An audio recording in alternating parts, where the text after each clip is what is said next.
A'udzu billahi minasy syaithanir rajim. Bismillahirrahmanirrahim.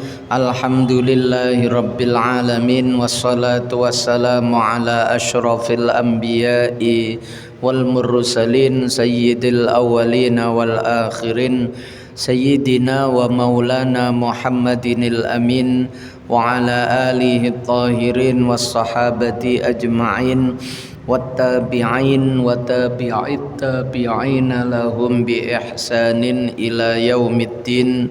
Amma ba'du. Para bapak, para ibu sederek sedaya hadirin jamaah Masjid Baitur Rahim Wonocolo ingkang dirahmati Allah Subhanahu wa taala. Alhamdulillahirabbil alamin. Melanjutkan ngaji kitab Bulughul Maram min Adillatil Ahkam.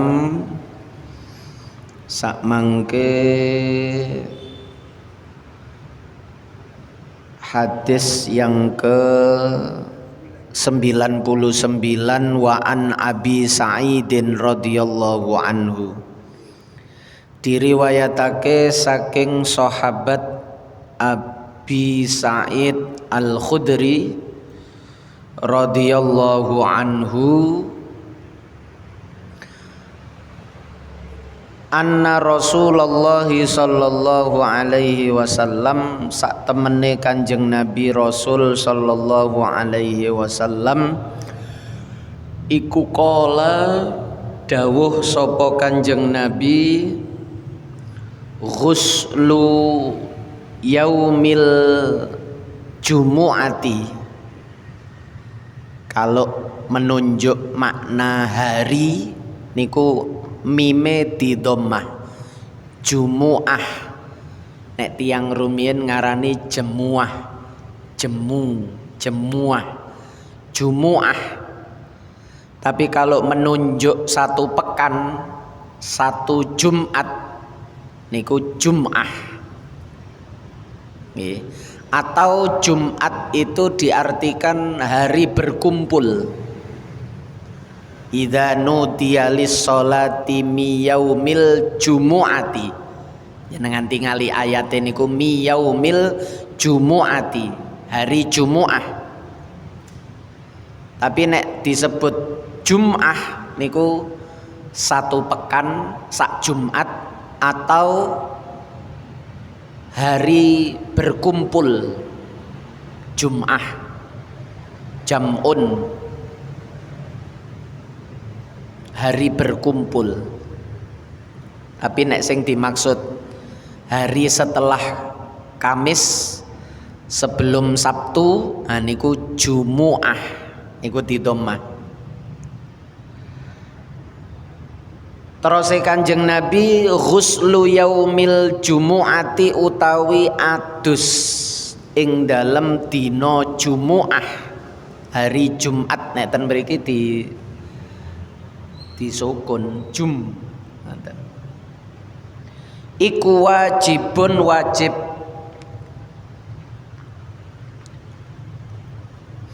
ala kulli mukhtalimin ing atase saben-saben wong kang balek, orang yang sudah mengalami ikhtilam. Mukhtalim itu orang yang sudah ikhtilam. Sudah ikhtilam itu sudah balik. Tanda balik itu ikhtilam. Mimpi basah. Jadi sing dimaksud niki mboten mimpi basah pas dina Jumat sehingga wajib mandi Jumat, mboten. Tapi sing dimaksud adalah mandi Jum'ah itu, mandi di hari Jumat itu wajib atas orang-orang yang sudah balik, sing wis kena kewajiban salat Jumat. Akhrajahu ngetokake ing hadis sapa as-sab'atu imam pitu.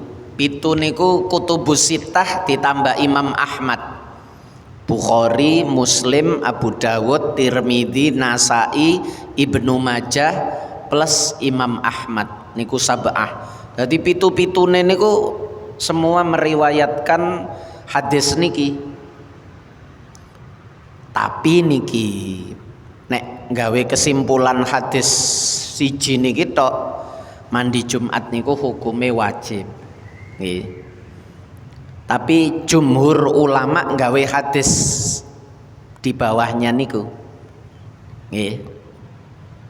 Meskipun hadis niki rawi yang meriwayatkan niku lebih banyak sab'ah. Sing nisor niki khamsah. Wa an Samura lan diriwayatake saking Samurah bin Jundub. Sahabat Samurah bin Jundub, sahabat yang setelah wafatnya Rasul beliau menetap di Kufah dan menjadi gubernur di sana, wafat tahun 58 Hijriah.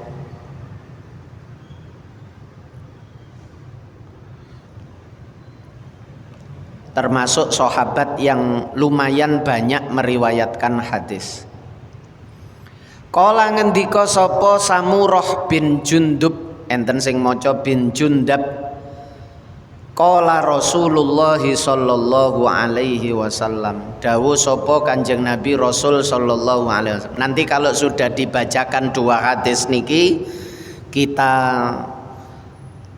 terangkan terkait bagaimana pendapatnya para ulama di dalam memahami dua hadis yang terlihat berbeda niki. Niki sik rong hadis niki, padahal masih banyak hadis yang lain yang dipakai oleh para ulama. Niki sing ditampilno kalih kitab Bulughul Maram mawon kalih niki. Gawe gambaran bahwa ada hadis yang secara lahir, secara dohir itu ada perbedaan. Kanjeng Nabi dawuh man tawaddo'a yaumal jumu'ati, man utawi sapa wonge iku tawaddo'a wudu sapa man, wudu mboten mandi, wudu saja, apalagi wudu plus mandi niki wudu tok. Yaumal jumu'ati ing dalam dina Jumu'ah, hari Jumat. Fabiha wa ni'mat. Nggih. Fabiha mongko kelawan wudu, nggih.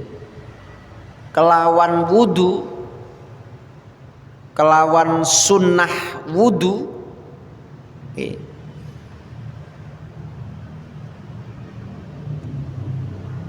Wa ni'mat lan sak bagus-baguse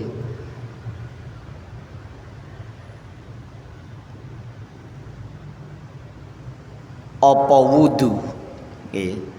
Wa ni'mat lan sak bagus-baguse apa wudu. Siapa yang wudu pada hari Jumat, maka itu sudah cukup dan itu sudah bagus, ngoten. Fabiha wa ni'mat, itu sudah cukup, itu sudah bagus. Tapi wa man ightasala lan utawi sapa wonge iku ightasala mandi sapa wong,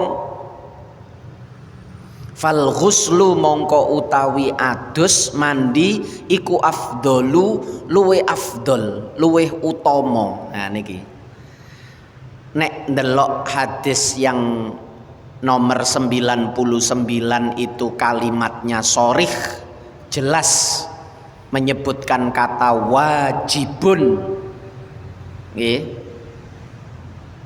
Tapi kalau melihat hadis yang nomor 100 itu niku wudu itu sudah cukup dan sudah bagus. Mandi itu lebih afdol. Kalimat afdol niku mboten wajib. Nggih. Mboten fal ghuslu wajibun mboten, tapi fal ghuslu afdol. Afdol itu lebih utama. Lebih utama itu berarti wudu boleh, tapi mandi itu lebih utama, lebih baik, lebih istimewa. Nah, niki kan sudah terlihat sekali bahwa dua hadis niki memiliki kesimpulan secara lahiriah yang berbeda. Rawahu ngriwayatake ing hadis sapa al khamsatu imam limo. Nggih. Ngenten niki nek cuma maca hadis tok mboten maca penjelasane para ulama nggih. Ya apa sih Kanjeng Nabi ku? Sing disalahno Kanjeng Nabi. Nduk kene muni wajib, nduk kene muni afdol. Ya apa Kanjeng Nabi? Ah niku wonten. Nggih. Sapa al khamsatu imam limo. Imam limo niku sak liyane Bukhari, sak liyane Muslim. Wau kan pitu. Pitu niku memasukkan Imam Ahmad. Nek limo niki sak liyane Bukhari Muslim, berarti Abu Dawud, Tirmidzi, Nasai, Ibnu Majah, Ahmad. Niku maksudnya khamsah. Wa hasanahu Tirmidzi lan milang-milang hasan ing hadis sapa At-Tirmidzi. Hadis ini oleh para ulama menjadikan sedikit berbeda. Ulama yang menerangkan bahwa mandi di hari Jumat itu adalah wajib niku kalangan Dhahiriyah. Imam Abu Dawud Ad-Dhahiri yang kemudian dipopulerkan oleh Ibnu Hazm di dalam kitab beliau Al-Muhalla niku memilih opsi wajib. Karena dohire muni wajib sing ndukur niku. Padahal nek mau fair nisor niki muni afdol, afdol niku gak wajib. Nggih.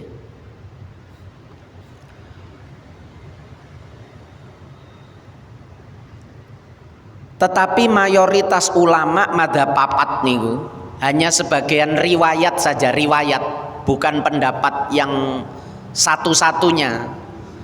Imam Ahmad niku dalam salah satu riwayat, tapi dalam riwayat yang lain nggih sunnah. Imam Ahmad itu dalam salah satu riwayat termasuk yang memilih pendapat wajib. Dalam salah satu riwayat, nggih. Tapi dalam riwayat yang lain kaya Imam Syafi'i ngoten duwe qaul qadim, duwe qaul jadid seperti itu loh. Nggih. Dalam salah satu riwayat saja. Mengamalkan hadis dari sahabat Abu Sa'id Al-Khudri ini.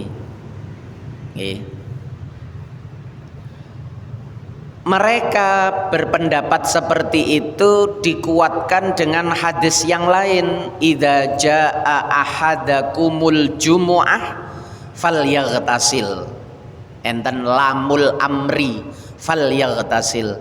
Ketika datang kepada kalian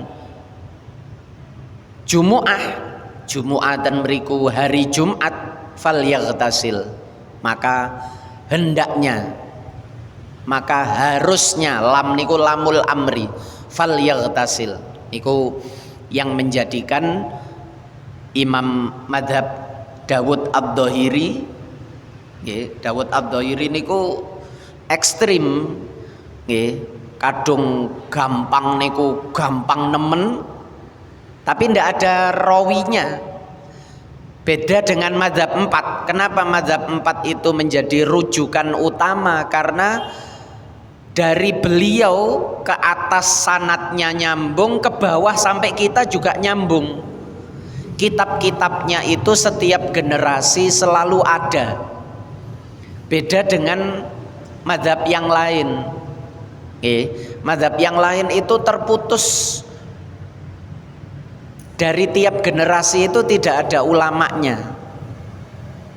Sakjane ulama-ulama yang punya potensi mujtahid mutlak seperti Imam 4 itu tidak hanya 4 niku tok. Tapi keistimewaannya yang 4 ini, ulama-ulamanya itu berkesinambungan di dalam menjelaskan pendapat-pendapat guru-gurunya sesuai dengan metode mazhab yang bersangkutan.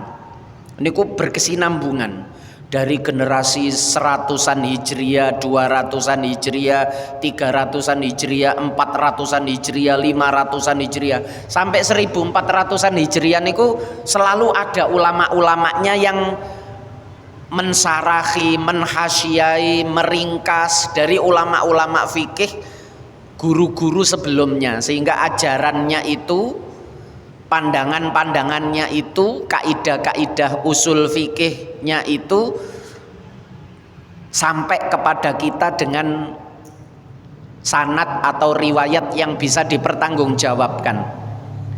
Beda dengan Dawud Ad-Dhahiri niki, tiba-tiba saja menurut pendapat Dawud Ad-Dhahiri, siapa muridnya Dawud Ad-Dhahiri yang membawanya, siapa muridnya lagi, siapa muridnya lagi, siapa muridnya lagi, sampai kepada kita nih lo siapa. Kalau sekedar menyebutkan si A berpendapat, lah iku sopo nggih, cara sanad ngonten terputus, wong dheweke gak menangi Dawud Ad-Dhahiri kok iso nyebutno iki pendapatnya Dawud Ad-Dhahiri. Itu kelemahan, selain madzhab 4 itu kelemahannya di situ. Makanya dianggap tidak muktabar, dianggap pendapatnya itu tidak bisa dipertanggungjawabkan. Betul tidaknya itu yang bersangkutan yang mengatakan itu tidak bisa dipertanggungjawabkan karena sanadnya tidak ada. Beda dengan madzhab 4. Madzhab 4 itu sanadnya ada, kitab-kitabnya itu ada. Nggih. Coro Imam Ghazali duwe Al-Wajiz. Al-Wajiz itu meringkas dari gurunya Imam Haromen Bahrul Madhab, yang tadinya 14 juz diringkas menjadi 2 juz. Lalu diringkas lagi oleh generasi setelahnya Imam Rafi'i, disarahi menjadi Syarhul Kabir menjadi 14 juz lagi. Diringkas lagi oleh generasi setelahnya Imam Nawawi. Nah, Imam Haromen generasi 400-an, Imam Ghazali 500-an, Imam Rafi'i 500 akhir, Imam Nawawi 600-an diringkas menjadi Raudhatut Thalibin menjadi 8 jilid. Niku selalu begitu, nggih. Raudhatut Thalibin nanti diringkas lagi, disarahi lagi, diringkas lagi, dihasyiai, niku seperti itu terus sampai sekarang. Kemudian dimasukkan pembahasan-pembahasan yang sesuai dengan konteks kekinian. Itu kelebihannya mazhab di situ. Jadi ijtihad itu dari generasi ke generasi, dari kurun ke kurun. Sehingga antara menjawab persoalan zaman dengan berpegangan tali dari guru-gurunya sampai kepada imam madzhab sampai kepada Rasulullah itu metodenya tidak hilang. Metodenya, kalau kaulnya bisa berubah, kalau pendapatnya bisa tidak diambil. Jadi tidak berarti kalau madzhab Syafi'i itu memakai kaulnya, pendapatnya Imam Syafi'i semua, mboten. Sebab Imam Syafi'i sendiri kadang-kadang pendapatnya ada opsi pendapat A, pendapat B. Sama dengan panjenengan nek ngaji kitab-kitab fikih juga begitu. Ini kaul adhar, ini kaul rojih, ini kaul qawi, ini itu banyak pilihan.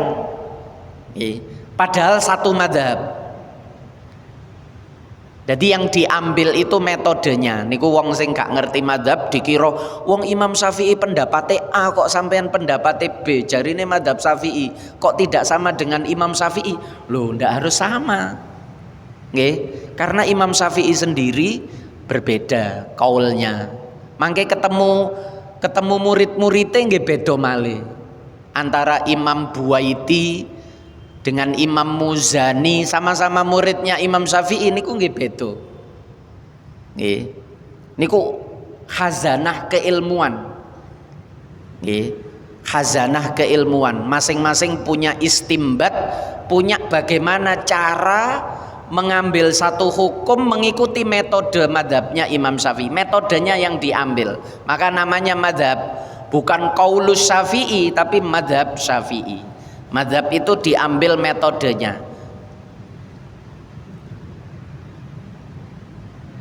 Jumhur ulama mayoritas nggih termasuk madzhabil arba'ah, jenengan nek buka kitab fikih madzhabil arba'ah niku semuanya mengatakan bahwa mandi Jumat itu sunnah. Nggih, mandi Jumat itu sunnah. Termasuk madzhab Hambali sendiri yang tadi ada riwayat Imam Ahmad bin Hambal itu dalam satu riwayat nggih, itu mengatakan memilih yang wajib. Tapi madzhab Hambali sendiri, indal Hanabilah sendiri, ila anna ghuslal jum'ati sunnatun muakkadatun. Apalagi madzhab yang lain. Dan para ulama itu mengambil dalil dengan hadisnya sahabat Samurah bin Jundab ini, dan itu juga tegas, jelas. Ndukur wau jelas muni wajib, nisor niki jelas muni sunnah. Kalimat afdol itu, kalimat afdol itu, fal ghuslu afdol itu. Ditambah lagi riwayat-riwayat yang lain, yaitu keterangan dari bahwa dulu ketika Sayyidina Umar bin Khattab itu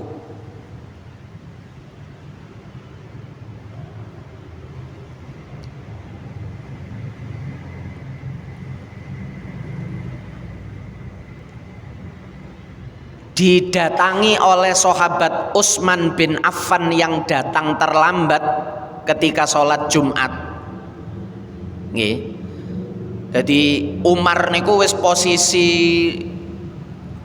di mimbar, lalu Sayyidina Utsman itu datang terlambat pada hari Jumat.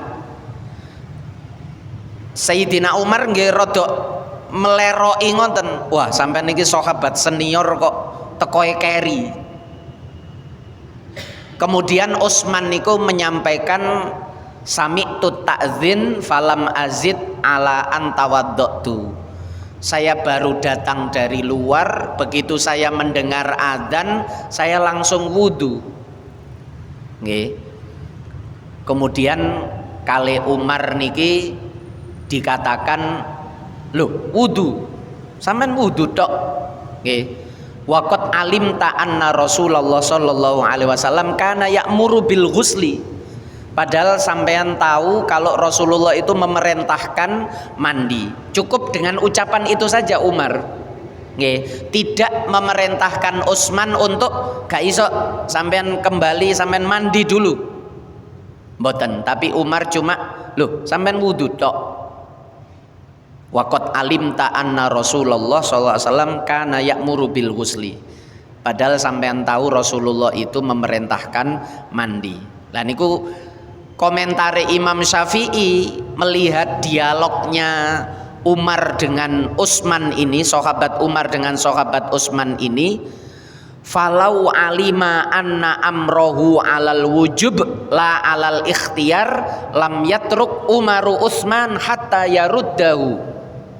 Seandainya keduanya Umar maupun Utsman itu yakin bahwa perintahnya Rasulullah terhadap mandi itu adalah perintah wajib, bukan perintah pilihan terbaik. Jadi perintah niku nek melok kaidah asal niku al amru yadullu alal wujub. Perintah itu menunjukkan wajib. Tapi kadang-kadang perintah niku ya iso sunnah. Bentuknya perintah.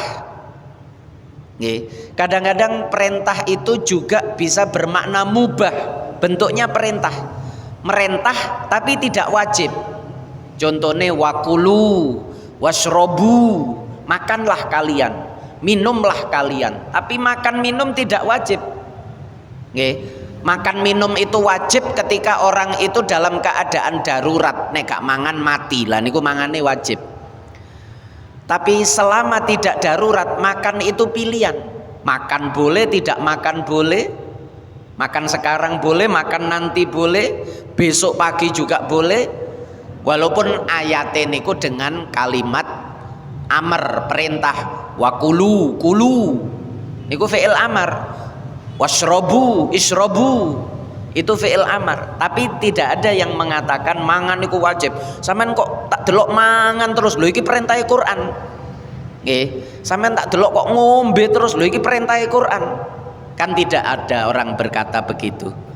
Karena semua meyakini perintah itu maknanya boleh, makan itu boleh, tidak makan juga boleh. Baru wajib kalau darurat, kak mangan mati, kak mangan loro, lah niku wajib. Selama tidak nggih makan, tidak ada unsur wajib makan. Nggih. Termasuk perintah-perintah sunnah seperti mandi ini difahami sebagai perintah sunnah cara Imam Syafi'i. Karena seandainya dua sahabat besar ini, Umar dan Utsman, dalam dialognya itu meyakini bahwa perintah Rasulullah terhadap mandi itu adalah wajib, maka Umar pasti tidak akan membiarkan Utsman. Dia pasti akan menolak, menyuruh Utsman untuk mandi dulu. Gak iso sampean adus sik, wong adus iku wajib. Nggih. Pasti dia akan berkata wa yaqulu lahu irji faghtasil. Kamu pulang dulu, mandi dulu. Tapi kenyataannya mboten.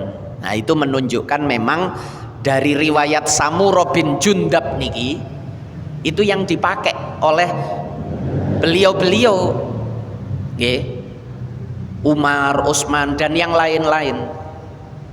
Nah, niku argumentasi penguatnya begitu. Atau dalam riwayat yang lain, nggih,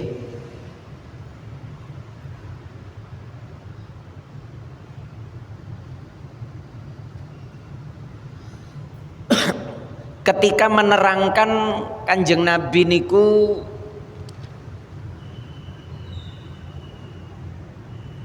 oh niki mangke, nggih, mangke nang ngene sing maca Quran niki. Besok pun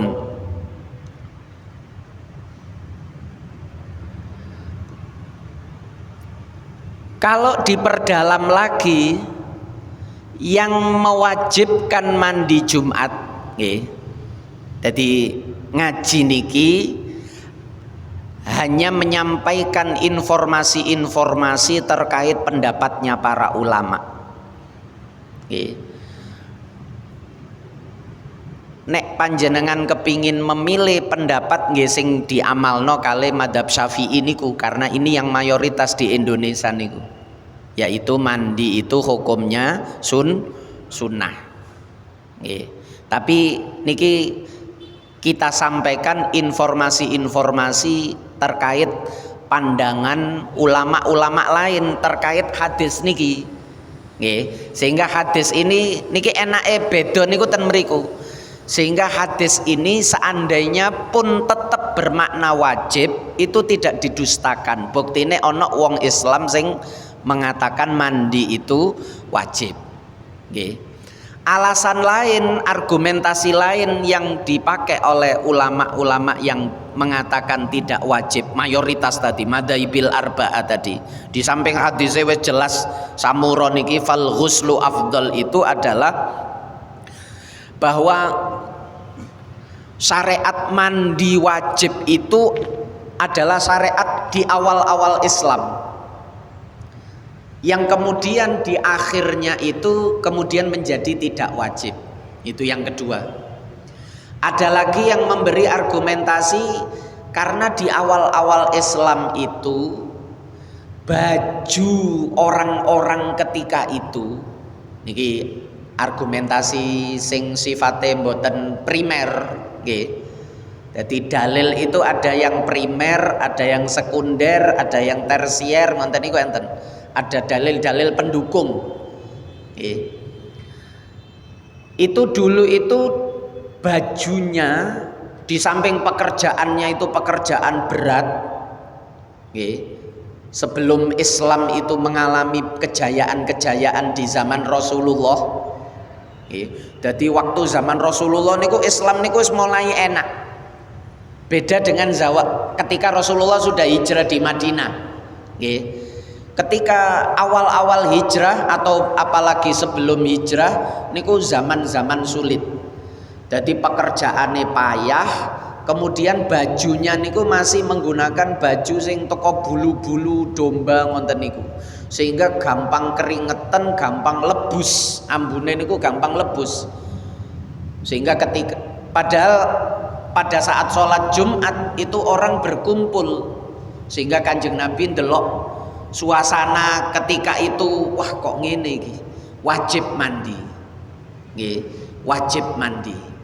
Tapi ketika orang itu baju itu karena perdagangan, perkembangan ekonominya sudah baik, banyak baju dari luar yang datang mboten gawe bulu-bulu, nggih, nggak mulai gawe kain-kain katun, sehingga umpama keringet niku gak gampang dadekno bau lebus sing luar biasa.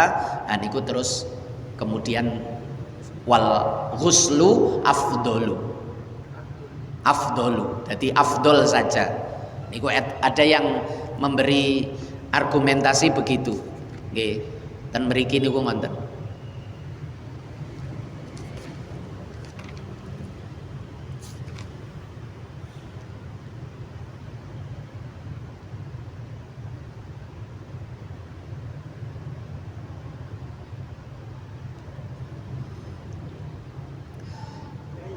Yang napa? Boten cukup. Kutub niki kutubus sitah, kutubus sab'ah, dan kitab hadis yang lain, nggih. Itu Imam Syafi'i dhewe duwe Musnad Imam Syafi'i, Imam Abu Hanifah punya kitab Musnad Abu Hanifah, Imam Malik niki generasi durunge Bukhari kabeh niki. Nggih, durunge Bukhari. Muslim luwih enom. Abu Dawud murite Imam Bukhari, Tirmidzi murite malih, Nasai niki tambah menisor niki tambah murid. Madzhab papat niku lahir sebelum generasi Imam Bukhari. Nggih. Erae niku sing bareng kali Imam Bukhari niku nggih Imam Ahmad bin Hambal niku tok. Imam Syafi'i ke atas niku eranya sebelum era Bukhari. Jadi masing Imam Malik punya kitab Muwatta. Nggih. Nah, niku ngoten. Pun nek balik keterangan sing wajib, wajib itu nanti juga macam-macam. Apakah kalau dikatakan wajib itu menjadi syaratnya Jumat? Artinya kalau sholat Jumat tanpa mandi itu menjadi tidak sah. Ataukah hanya wajib mandi saja, kalau tidak mandi berarti dosa karena tidak mandi, cuma Jumatannya tetap sah asalkan tidak hadas, dia wudu. Karena mandi itu wajib kalau hadas besar, dan Jumat itu hanya diwajibkan karena berkumpulnya orang banyak itu supaya tidak nopo mengganggu, tidak memberikan bau yang tidak sedap. Tapi ketika dia punya wudu tidak hadas, maka sholatnya sah. Nah niku sing wajib pun niku kok iso muncul perbedaan-perbedaan seperti itu. Tapi ulama-ulama kita meskipun memilih sunnah, bukan berarti terus gampang boten mandi, tetap lebih mengutamakan mandi. Kebiasaan kita sendiri nih kalau sangat jarang. Yo pernah niku hanya ingin menunjukkan bahwa ini tidak wajib, tapi sangat jarang berangkat sholat Jumat tidak diawali mandi, itu sangat jarang. Artinya prakteknya afdol itu betul-betul dilaksanakan. Imam Abu Bakar Al-Wasiti,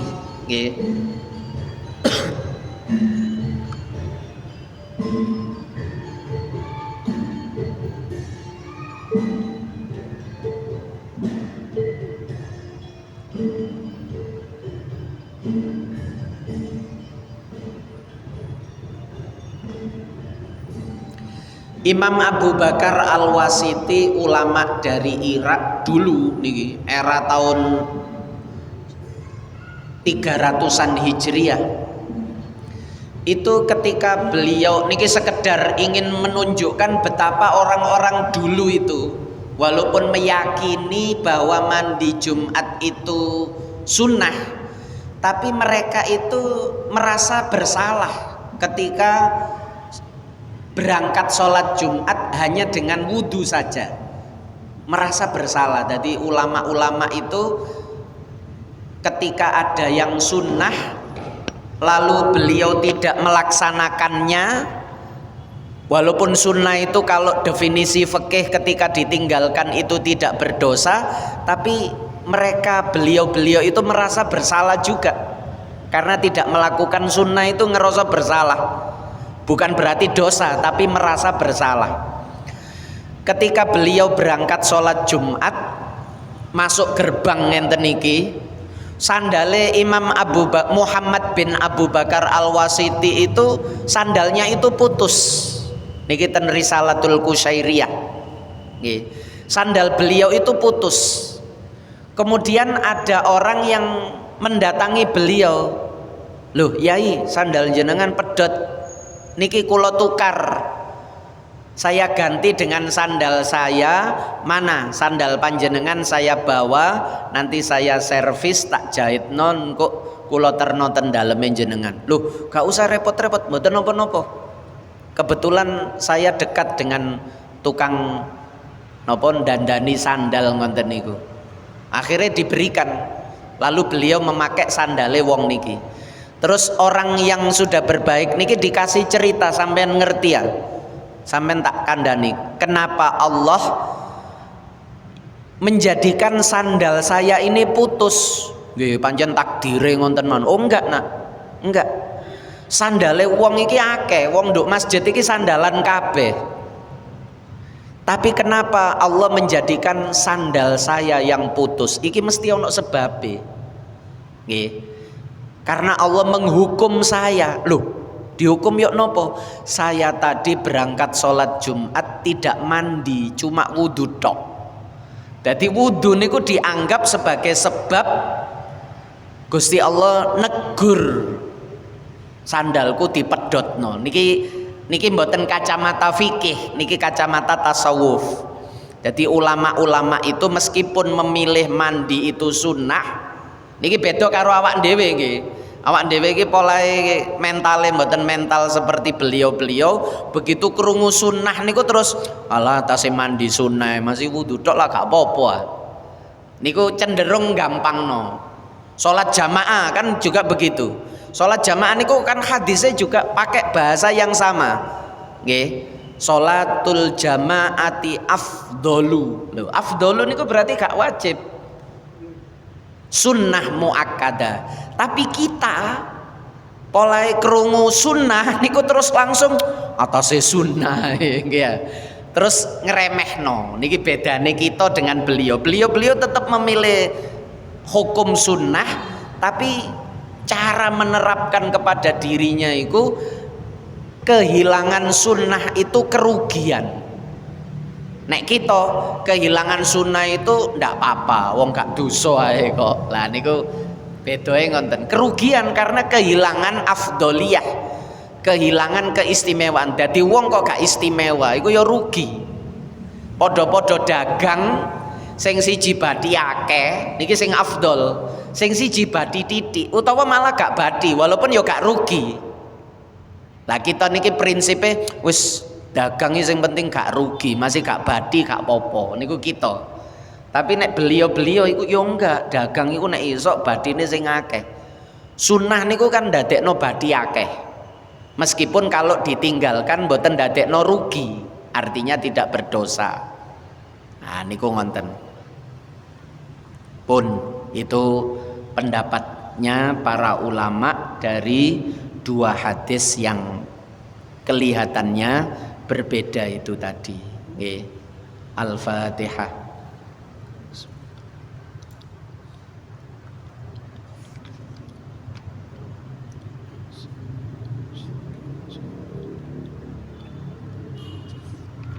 Nggih, barangkali ada yang ditanyakan. Nggih.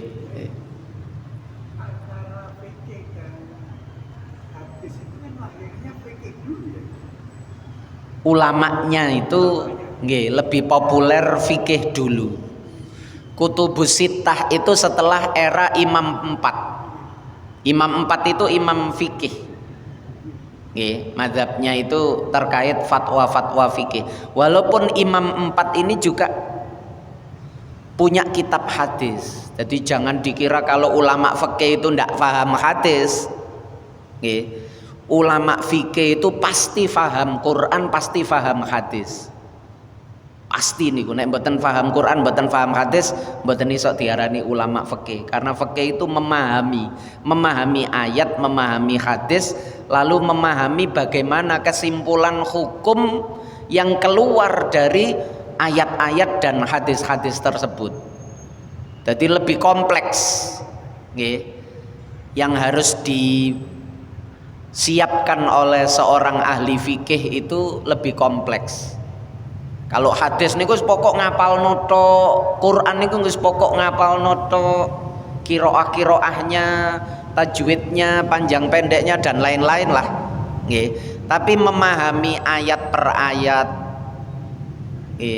ini ayat muhkamat, ini ayat mutasyabihat, ini nasikh, ini mansukh, ini mujmal, ini bayan, ini takhsis dan lain-lain itu secara mendetail itu ahli qurra, ahli membaca, membaca saja. Khufat ahli hadis juga begitu. Sehingga ahli tafsir pun, ulama mufassir pun juga ketika fikih bermadzhab. Ahli hadis pun seperti Imam Nawawi, bahkan Imam Bukhari nek jenengan ngaji napa nika wingi niku Jawahirul Bukhari nggih, itu di dalam muqaddimahnya itu diterangkan Imam Bukhari dhewe niku bermadzhab Syafi'i. Imam Bukhari itu bermadzhab Syafi'i. Termasuk yang menyarahi Sahih Bukhari namanya Fathil Bari nggih, sing ngarang niki Bulughul Maram ini juga Ibnu Hajar Al Asqalani niku nggih bermadzhab Syafi'i. Padahal beliau dikenal sebagai Amirul Mukminina fil hadis. Ahli hadis sing gak ono sing nandingi lah Ibnu Hajar Al Asqalani niki. Nah niku ngonten. Nggih, enten nggih, Pak.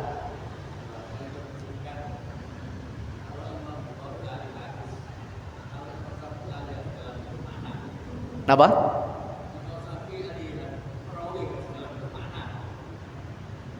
Makna ya napa?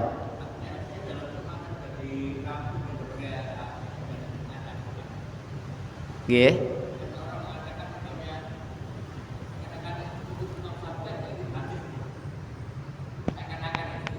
Heeh, ya napa?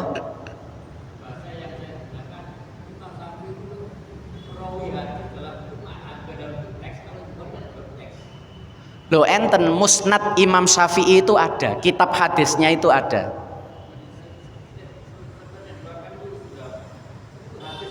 Hadis, kitab hadis sama kali Bukhari ngonten niku. Mboten kitab hadis sama, mboten makna. Memang punya kitab hadis namanya Musnad Imam Syafi'i. Jadi kitab hadis itu macam-macam namanya, ada jami', ada sunan, ada musnad. Lah Imam Syafi'i itu kategori musnad, sama Imam Ahmad itu musnad. Dalam Imam Syafi'i hadasani mboten nggih, panjenengan coba ten ngampel insyaallah pun enten niku, atau beli online Musnad Imam Syafi'i niku kitab hadis 2 jilid.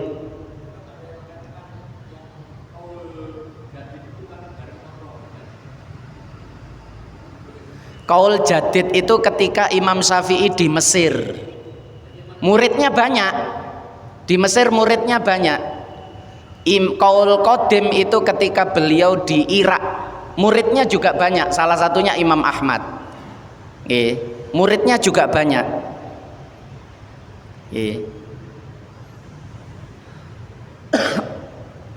Nggih, enten malih. Nggih. Akhir nggih.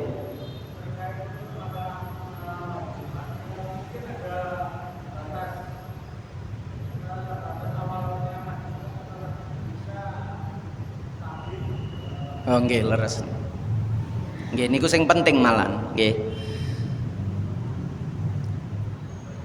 Sunnahnya mandi Jumat itu diawali setelah terbitnya fajar. Nggih, dimulai setelah terbitnya fajar.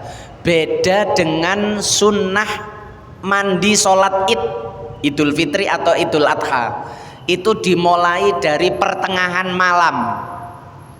Nggih, karena sholatnya pagi, nek dimulai dari fajar niku waktunya terlalu singkat. Ulama memulai sunnahnya mandi id itu dari pertengahan malam, tapi sunnahnya mandi Jumat itu dari terbitnya fajar. Semakin mendekati pelaksanaan sholat Jumat semakin afdol, semakin istimewa. Karena hari itu dimulai dari terbitnya fajar. Hari itu dimulai dari terbitnya fajar.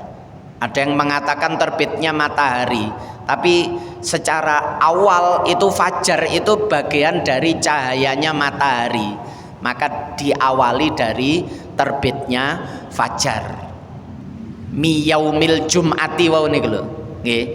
Ghuslu yaumil jum'ah. Jadi ulama milih dimulai itu nggih kalimat yaumil jum'ah itu. Nggih. Yaum itu dimulai dari terbitnya fajar, sehingga mandi kalau sudah terbit fajar di hari Jumat, diniati mandi Jumat itu sudah mendapatkan kesunahan mandi Jumat. Meskipun semakin mendekati pelaksanaan sholat Jumat itu lebih utama karena lebih pas dengan fungsi atau manfaat daripada mandi Jumat, yaitu supaya orang itu pada saat berkumpul fresh. Nggih, gak mambu keringet mboten. Nah niku fungsi yang paling mencolok, itu manfaat besarnya.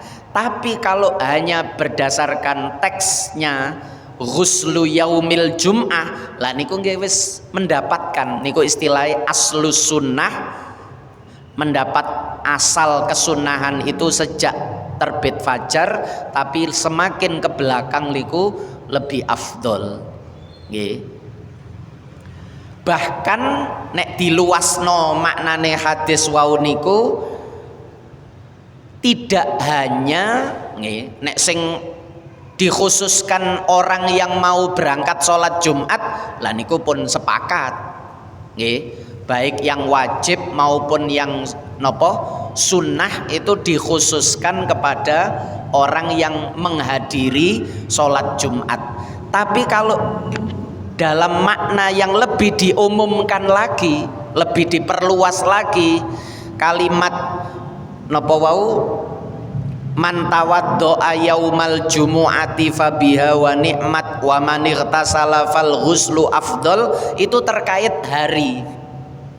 Nggih, mboten mengatakan man tawaddo'a li sholati yaumil jumu'at atau li sholatil jumu'at karena mau menuju sholatnya niku mboten, tapi bahasa niku yaumal jumu'ati, sehingga siapa saja bahkan termasuk perempuan itu ketika hari Jumat seandainya beliau itu mandi lalu diniatkan mandi hari Jumat, itu melihat keumuman hadis ini maka juga mendapatkan sunnahnya mandi Jumat.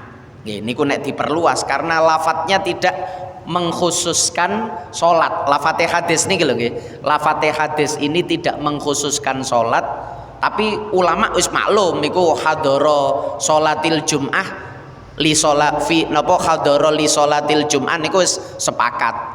Tapi kalau melihat teksnya hadis itu bisa bermakna lebih luas lagi karena hadisnya tidak menunjuk kalimat sholat. Nah niku ngonten supaya apa? Supaya pahala mandi Jumat itu bisa didapatkan oleh siapa saja, termasuk oleh orang-orang yang tidak hendak sholat Jumat. perempuan-perempuan niku wau nggih. Dadi mulaine dari terbitnya fajar niku kesunahane ngoten. Nggih, sampun. Maulaya salli wa sallim daiman abada ala habibika khairil khalqi kullimi wal habibul ladzi turja syafa'atuhu likulli haulim minal ahwali muqtakhimi ya rabbi bil mustafa balligh maqasidana waghfir lana ma madha ya wasi'al karami ya arhamar rahimin ya arhamar rahimin ya arhamar rahimin farrij 'alal muslimin. Ngapunten ingkang kathah sareng-sareng ditutup kafaratul majelis. Subhanakallahumma wa bihamdika asyhadu an la ilaha illa anta astaghfiruka wa atubu ilaik. Wassalamualaikum warahmatullahi wabarakatuh.